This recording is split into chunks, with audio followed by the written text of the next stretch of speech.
Brett McKay here, and welcome to another edition of the Art of Manliness podcast. We have a lot of distractions in our lives today with all the technology that we have. You sit down at your laptop at night and you think, okay, I'm just going to read this one article. And then an hour later, you're like, what have I've just wasted my life looking at nothing. This is, I can't believe I did this. And then we get away from your laptop and there's the cell phone, the smartphone with all the pings of emails and text messages and Instagram and Twitter. And then when you've got Periscope now, I don't even know what that is. I've been seeing a lot, but apparently it's a thing now. And it reaches a point where you feel like you don't have any control over your life, and it's overwhelming. You're like, what can I do about this? Well, our guest today makes the argument we should look to the past, particularly great thinkers of the past, to find insights on how we can live a good life in the age of technology. My guest is William Powers. He's the author of the book Hamlet's Blackberry, and in it he makes the case that individuals like Shakespeare, Thoreau, they have insights and wisdom that can help us manage technology in a way that we can be a part of our life but not control our life. So if you've been feeling a little frazzled by all the technology in your life, this episode is for you. So without further ado, William Powers, Hamlet's Blackberry.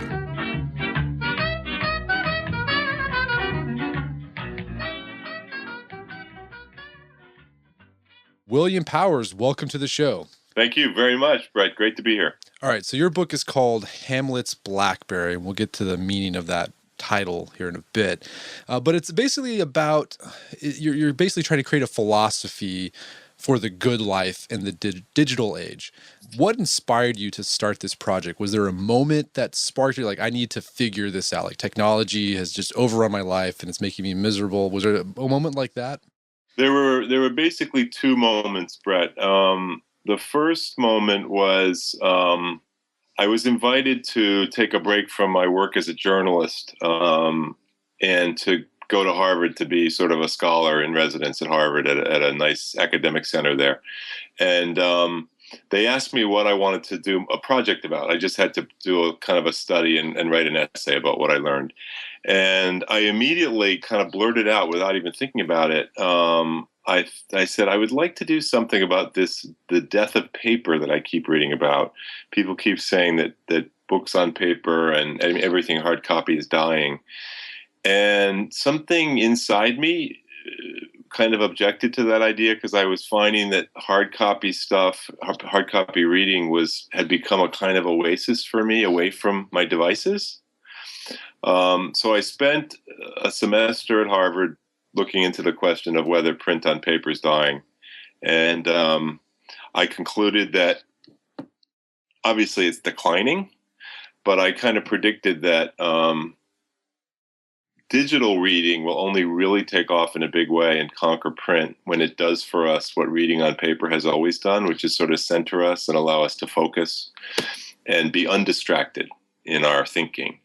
And it hasn't done that yet, as you know. Digital devices are very good at distracting and dividing our attention. Oh, yeah. So I wrote that essay. It had a lot of technology history in it, including a story from Shakespeare's Hamlet. So I called the essay Hamlet's Blackberry. And then I started to think about whether it could be a book. And the second thing that happened was that my family and I had moved to a small town on Cape Cod from busy Washington, D.C. And my wife and I sort of thought that having moved from a busy place, we were going to find we had this nice, calm, centered life. And that was one of our goals, where we could focus on our family time and so forth together. And it didn't really happen because, of course, we took with us from DC the very thing that was making us busier than ever, which was our digital devices. And I remember looking around me one day at my house, and we were all sort of had our backs to each other, staring into our screens, even though it was like Friday night and nobody was working. And we weren't even really together. And that was when I kind of decided I really have to write a book about this and try and solve this problem of technology bringing us so much benefits, but also taking so much away, and maybe devise a philosophy that would help us get out of that conundrum. Okay, so you was talking about, it's brought us a lot of benefits, but some of the downsides you've highlighted in your book, and one of them is that it's brought us infinite knowledge to our fingertips, right? You can find out anything about anything. Just go to Wikipedia. Right. Right. But we've lost the ability to not only think deeply, but you say to feel deeply. Mm-hmm. Can you provide some examples of this loss of ability to think and feel deeply?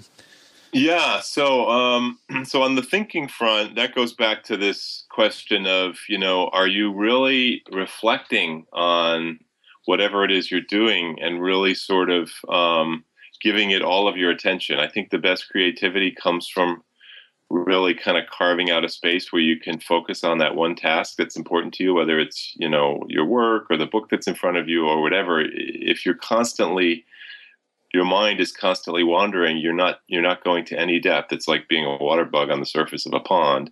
So that's the thinking side. The feeling side is really about relationships. I think being with people physically is not enough in terms of real togetherness and depth, emotional connection. And I found that we see this happening all around us every day. We're not doing that as much as we used to because these amazing little gizmos have gotten in the way of it. I mean, that kind of raises the question. I mean, why is that? I mean, if we get so much benefit from thinking deeply and feeling deeply and connecting with people on a very intimate level, how is it that something like so frivolous can take us away from that? Well, I would disagree with you. I don't think it is frivolous. I mean, I think that the power that these devices have to enrich our lives and to put us in touch with other people and ideas and images and moving videos and all this stuff that comes at us is amazing. The potential of it is fantastic, but our attention is limited, and that's the problem. We've kind of oversaturated the attention part of our lives to the point where it's just divided up into a million little pieces every day, and that's not taking us to that place that we're talking about, which is the ideal place to be, of real presence, real focus. You can't get there if you're just dividing every second up into a bunch of different pieces. And I wrote this book. It's all about getting out of that problem, but I still find myself doing it years later because it's just hard to escape. Yeah, I mean, it's interesting too. So it's not only the technology that distracts us and splits us up into a billion different pieces, but the technology also creates a sense of urgency within us. And you talk about how in our culture today, busyness is sort of a badge of honor, right? When people ask you, like, how are you doing? Oh, busy, really busy, busy, busy. I mean, Right. I do that all the time. Right. But being busy doesn't really mean you're being effective, right? Like, you're not actually doing something. Why are we so drawn to being busy and feeling like, even though it makes us feel miserable, because everyone talks like, oh, I'm so busy, Right. I can't wait to go on vacation. Right. What's the draw there? Well, there's a lot of theories about this, but the prevailing one that I find most convincing is that it has to do with our amazing brains, this capacity we have for kind of higher level thinking and a curiosity that the biologist E.O. Wilson calls the excess capacity of human beings. We have obviously this X factor in our brains that no other creature has. And our minds are constantly searching for things to latch onto, to think about, to explore, to do. And that's in many ways the best part of us. That's why we have this incredible civilization and these beautiful cities, and all these things that we have came from in a sense, from our busyness. But it's always in tension with this other, I think, emotional and intellectual need we have for quiet time and space and a little distance from the busy world, because I think that's where we do a lot of our best thinking and feeling, as we discussed. And technology, all through history, technology has kind of pushed against that need for distance, because think about what communications technologies have done gradually over the last couple thousand years. They've pulled us literally closer together, not literally in the sense of physically, but they've linked us much more tightly together. And that's a challenge. That distance is harder to come by, and it really is, I think, an important part of the equation of being a full human being. Having that distance. Okay. Yeah. But to manage our busyness, we've come up with these productivity tools, right? You've got the calendaring tools. You've got like digital assistants that kind of look at your email inbox. It's kind of creepy. I have Google Now on my phone, and it will like tell me, like, it knows when I'm about to leave on a flight, and it will say, you need to leave for the airport right now if you want to get to your flight on time. Right. Without me having to do anything. So it's kind of weird. But you make the case that these productivity tools that are supposed to save us from our busyness actually can undermine our productivity. How is that? Well, they can, it depends on the tool. Sure. And so I think the early tools and the way we used the early digital tools, like, the beginnings of email, the beginnings of websites, they were all kind of configured to maximize the incoming and no kind of concern for like our need to, take things a little bit at a time and to be patient or any of that. It was like the more the better. In the book, I call it digital maximalism. And, you just can't get too much. And that was a mistake. And I think at the time I wrote the book, that hadn't fully dawned on civilization, but it has since. And people have been working on that. So now we have productivity tools that I think really do help us. I'll give you a few examples. I mean, you know how you kind of wonder whether you should make that decision about some app you're using, whether you should get the higher level version, pay for it, basically a monthly fee. And I've got a couple that I gladly signed up for because they help me so much in terms of actually being less busy. And there are two that are very popular, but I love Dropbox and I love Evernote. Because they have removed all this kind of filing anxiety and, everything is like crisply organized and I don't have to kind of wade through too much stuff to get to where I need to get to in my files. I'm a writer, and I'm now working in the technology world as well. So I have a lot of information I need to save for all my projects and those help me hugely. And I've noticed that websites have gone the route. I'm sure you guys have actually, I think, done this with your own website, have gone the route of being cleaner and crisper and less information coming at you. If you compare medium.com, the blogging website, to what blogging websites looked like 8 years ago, it's a completely different animal. We're trying to sort of unclutter, unbusy our lives, and I think that's a great sign. Okay. Let's talk about one more problem before we start getting into the solutions here. And one I thought was really interesting is sort of a paradox here. So on the one hand, technology separates us, right? For example, your example with your family, where on a Friday night, everyone had their face in a separate screen and had their backs to each other. But at the same time, it also makes us more attuned to other people's opinions. Right. So, like, for example, the sociologist David Reisman wrote the book The Lonely Crowd. We've talked about it on our site over 50 years ago. And he basically said that we're becoming an other-directed society. Right. At one time, people kind of looked into an eternal compass to navigate, but now they look to the opinions of others to navigate. I mean, and you see that, I guess, with social media, right? That's sort of what how social media works. It's, you put your opinion out there, and you want to get the likes to see if you have the correct opinion. I mean, so what are the downsides of that, though? I mean, what do we lose by putting ourselves so much in the technology that we're so focused on what other people have to say about our opinions? Yeah, so, I love that book. And I often have fantasized about what if David Reisman could be alive today and see, where we've come, because he thought the 1950s was that way, everybody being so other-directed. And, of course, that's our whole culture now, and it's sad because technology, social networks, the way they're set up, they're kind of configured to play to our insecurities. None of us really feels like we've totally got our act together and we've gotten to the place we need to get to in life. And we have all these doubts every day that are kind of gnawing at us. And we go on digital and they just multiply because we see these people with these perfect looking lives and we see people getting all these likes and having all these followers we don't have. And it's torture. And yet, there's something about it. It's sort of like the busyness. We can't help ourselves. And I think that's tragic. I think it's, if you read Eastern philosophy is especially good at this. But unfortunately, we've been moving for over a decade now in the opposite direction. And that's really one of the things I try to take on in the book. Okay, so let's kind of just sum up some of the issues that technology has brought into our lives. So there's, I guess, a sense of disconnect from others or a sense of depth. But at the same time, we become very anxious about the opinions of others and what people think about us. And then there's sort of the lack of depth in thinking and getting really into a topic and just sort of skittering on the surface.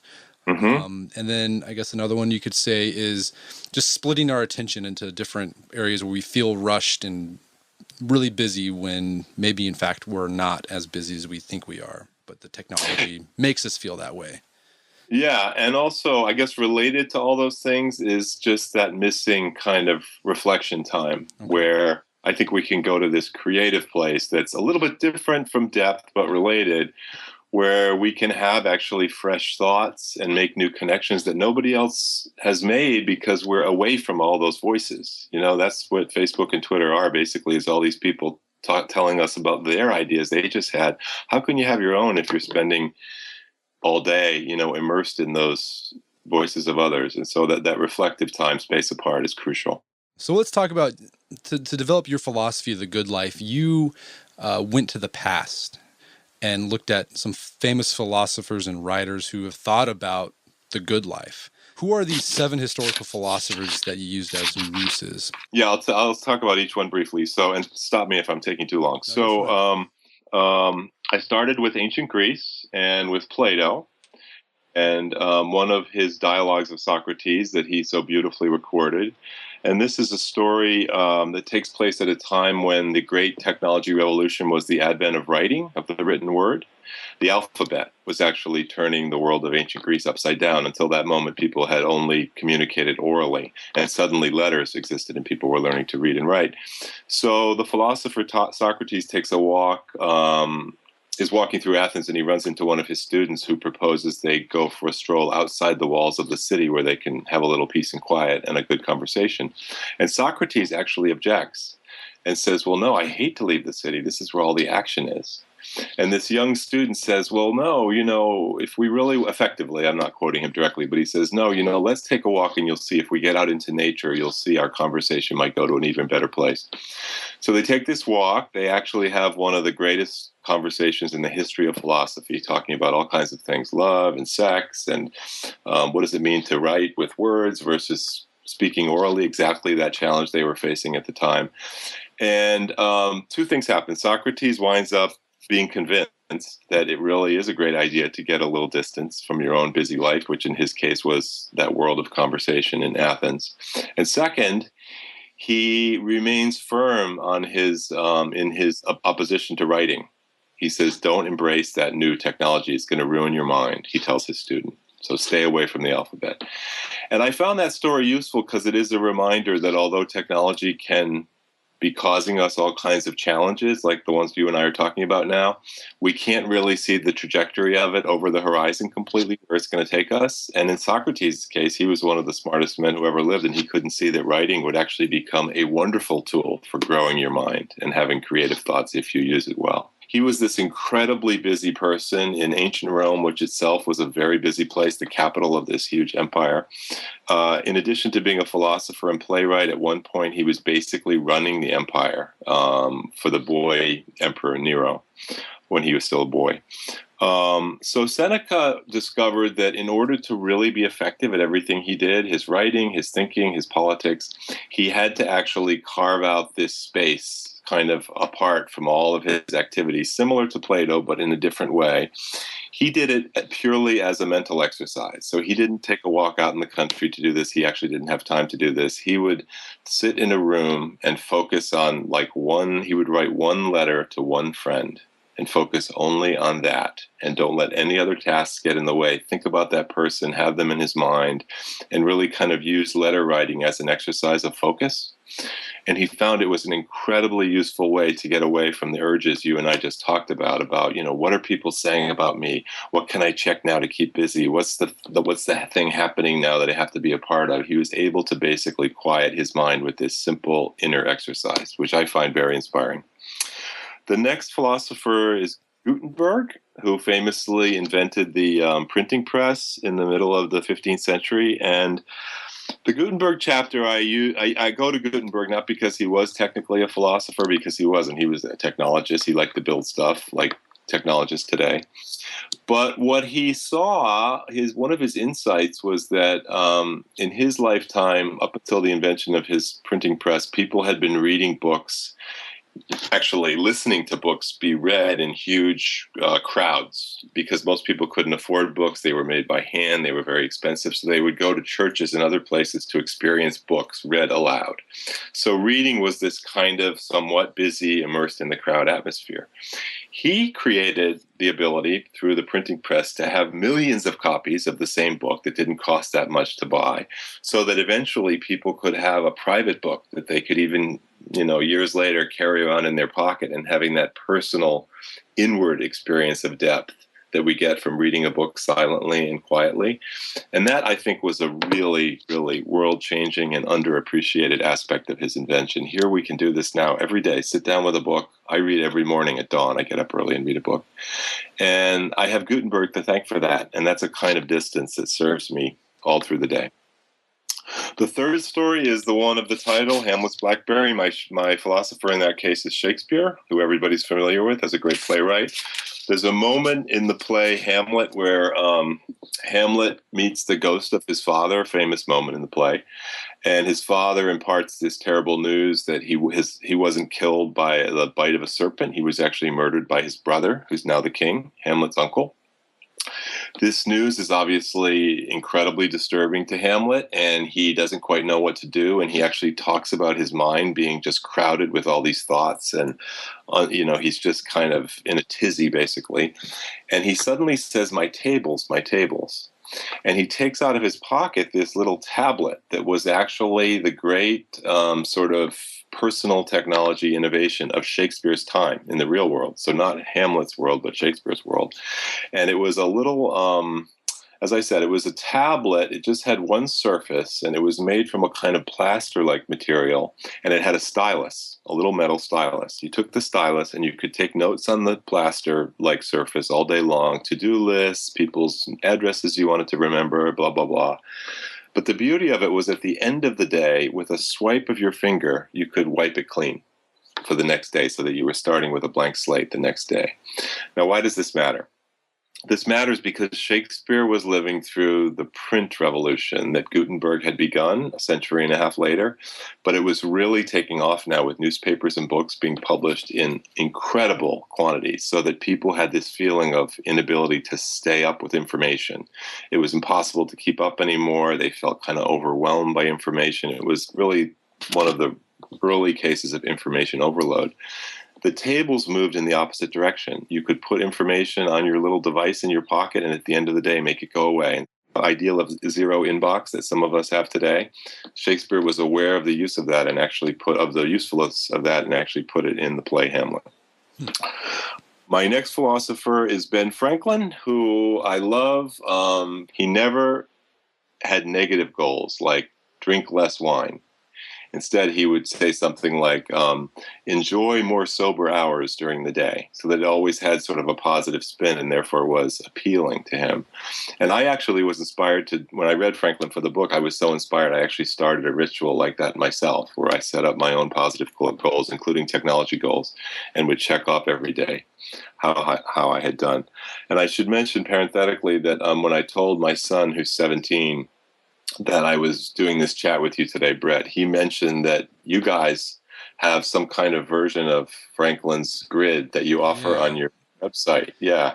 And he has been using that. Oh, that's fantastic. Great. So you have a fan in a 17-year-old here in Massachusetts. Yeah. Right. And so that method, that Franklin, it's not that he invented the idea of having a list of goals, but he took it to a very high level. And I think it's great that people like me and your readers are still inspired by that today. The next philosopher is Henry David Thoreau, who's famous for kind of running away from civilization for 2 years and building his little cabin at Walden Pond here in Massachusetts.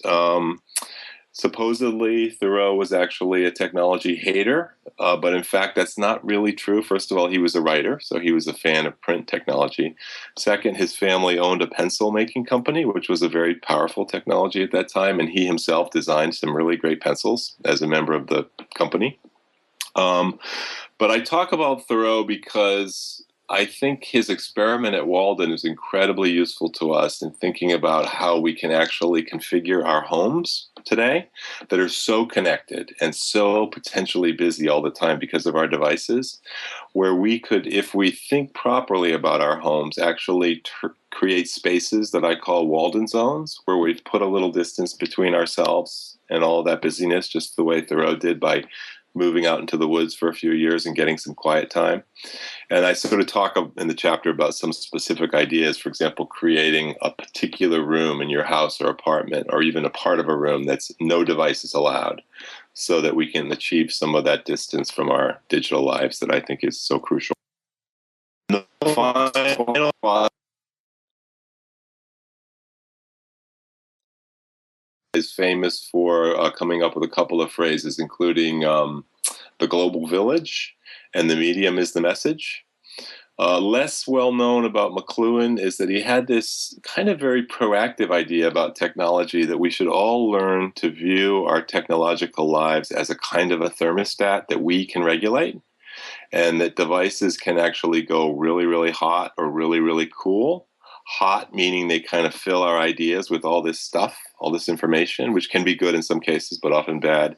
And cool meaning you kind of have a more of a spacious feeling of dealing with the device or the technology, and it kind of gives you a little bit of a sense of being able to participate in a calmer, more focused way. As you can imagine, I favor the latter. So I use a couple of stories McLuhan told to talk about how we should all, in some sense, view ourselves as being in the driver's seat of our digital lives and be able to regulate the heat or the coolness ourselves by just being more thoughtful about how we use our devices. So that's my 7 philosophers. And if you want to dig into any of them or follow up on any of them, just let me know. Yeah, well, what I think is interesting about all of them is that you're not saying like get rid of technology. You're not like a Luddite. I guess the underlying theme is like be more thoughtful and intentional about your technology. Yeah, absolutely. In fact, one of the things that's happened to me since the book came out is I'm now working in the technology world. I'm at the MIT Media Lab, actually working on new technology ideas in the area of social media. And that happened through the book because some of the folks in that world liked reading it and wanted to work with me. And it kind of underlines the point you just raised, which is that I'm actually a big technology fan and even an early adopter of technologies. And I don't want to throw them out the window. I think this revolution is ultimately going to take us to a fantastic place, but we are not even close to there yet. And this is one of the areas we really need to work on. Yeah, I remember when I was in college, I took a philosophy of science class. And one of the main points the professor made in that class was that one of the problems with modern science is that we no longer have time to develop a philosophy towards the technology that we have. Right? Before we had the wheel, and like we had a long time to figure out how the wheel plays in our life. We had writing, we had like a long time to kind of figure out. And now the way that technology advances and like we're getting all this new social media stuff, like I guess there isn't a time to really pause and think about, okay, how's this going to fit into our life? And like, how's it going to change things? So I guess, yeah, the goal is just, the idea is just to be more thoughtful and think about how this technology will affect us and what role it's going to play in our life. Yeah, and at the risk of seeming to tout my own workplace, which I guess I'm about to do, we get technology ideas and work on them in kind of isolation from the commercial marketplace, which makes it so hard to be thoughtful because of the pressure to be profitable and to deliver for shareholders and so forth. We kind of have a sort of a bit of a sandbox where we can play around with stuff, see if it works, test it with our colleagues and with the public, and then maybe at some point down the road, if it feels like it could be a really great potential for the public, then turn it into a company. And that's exactly what we need more of, I think, is that kind of thinking about, a philosophical approach to technology like your course offered. Yeah. I think it's interesting. Something I just learned about the Amish. There's all this idea that the Amish are very anti-technology. Like they don't use anything, which is true. Like they don't use cars or, cell phones or things like that. But they're not anti-technology per se. They're just very picky about the technology they use. I guess the idea is that before they'll introduce a new piece of technology, like they'll get together and like talk about, will this change our way of life to a negative way? And if it does, then we'll shun that. But if it will benefit us, will bring it in. So I've been trying to like take more of an Amish approach to technology. Not that I'm going to get rid of my computers or laptops or Instagram, but thinking more deeply about, is this making my life better or is it making me not happy? Yeah, that's exactly what I do, Brett. I have the same approach. I try to be really thoughtful about every possible, app, platform, device I use, and I don't literally think of it as the Amish approach. I love that thought. And in fact, I have actually heard from some Amish people since the book came out that it was kind of in sync with their point of view. Yeah, but I think they've got it. I think we all, especially today, we all need a dose of that. I mean, so many of us are excited about technology, but at the same time, kind of drowning in it. And it's sometimes I think it's making us less human rather than more, and that's a problem. Yeah. So you mentioned one thing you can do is in your home, sort of create walled-ins in your home where there's like no devices allowed. Another tip that you talk about in your book and you still implement to this day, and we've written about on the site, is this idea of tech Sabbaths. Can you explain what a tech Sabbath is for those who aren't familiar with and how they can implement it into their own life? Yes. So I love these tech Sabbaths. We invented ours, I guess it was 2006, so quite a long time ago when my son was 8 years old. And we called it Internet Sabbath because what it was all about was specifically the internet. So it wasn't about technology per se. We didn't unplug our TV. We didn't, actually stop using our phones for voice and texting and so forth. But we did spend every weekend for 5 years completely off the internet. So the modem was actually unplugged Friday night in our house and not plugged in again until Monday morning. And that was unbelievable learning experience for all of us. And it was amazing, this other place that we went to every weekend together. It was very challenging in the beginning, very hard to wean ourselves off. But once we got into the habit of doing it and began to see the potential of that disconnected time, it was amazing. We all have our own sort of smaller version of that now because we've kind of gone off into the world and done various things that require a little bit more than 5 days online. I do Saturdays offline. My wife tries to do Sundays offline, and my son, who's away at school now, does no video games at school. Gotcha. No video gaming at all. So we all do our kind of Sabbath equivalents, and I find that it allows the mind to, it's like, how when you use a muscle a lot, that muscle's always available to do tasks when you want to do it because you've been working on that muscle. It allows the mind to kind of always be able to switch into disconnected mode when you need it, even when you're not doing the Sabbath. So I find that if I keep my regular Sabbath on Saturdays, if I'm having a really crazy digital day on a Wednesday, I can still sort of step back and breathe and go to that place because I was there fairly recently. People who never go to that place, who never disconnect, I think they have a much harder time. Well, Bill, where can people learn more about your work? So my website is easy enough to remember, williampowers.com, and there's more on the book there, more about the book there. It's still for sale in the bookstores and on all the digital bookstores, digital websites. And I'm on Twitter at Hamlets BB, at HAMLETSBB, and folks can email me through my website or reach out to me on Twitter if they want to comment on the book or have any questions or whatever. I'd love to hear from them. Awesome. Well, William Powers, thank you so much for your time. It's been a pleasure. Thank you, Brett. Really enjoyed it. Our guest today was William Powers. He's the author of the book Hamlet's Blackberry, Building a Good Life in the Digital Age. You can find that on Amazon.com. Well, that wraps up another edition of the Art of Manliness podcast. For more manly tips and advice, make sure to check out the Art of Manliness website at artofmanliness.com. And until next time, this is Brett McKay telling you to stay manly.